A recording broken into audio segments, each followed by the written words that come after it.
giang chung tôi tê mô căn lâu in ton cả ton to la nu zom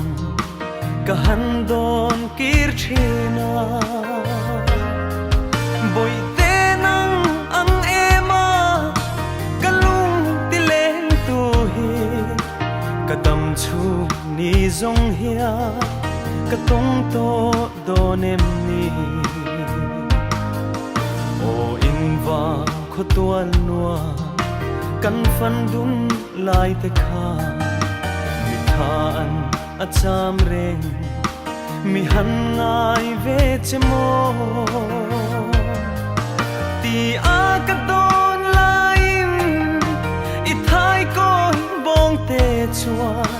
ti hian min ron zot mo ka thin lung ngai tua ram ton lung ching khwal boy te ki va nga om kho har nem ten lo tuar to la ngai hian e ke po kalung van lenge khamuang takin om la in va kho pui nge ya isak me tong tur hian e kalung sin le tuar do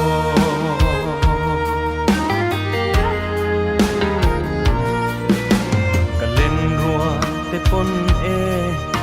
muan cha che asin avan mel tha anti ihlim tha an thiri in len tlang te chu la dang ri ma se kum tua thaya ta nei nge ro o min ti ton ching khwal boy te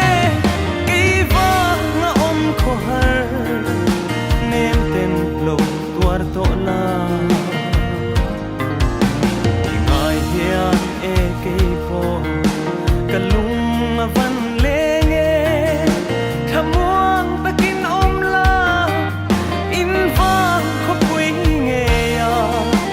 isak me tong tur hian e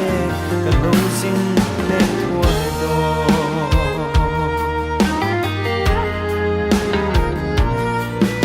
o hun le ni te hi rialang ral thuai sela chukin boy te nang ne ton ni her thuai se katan chau rin omin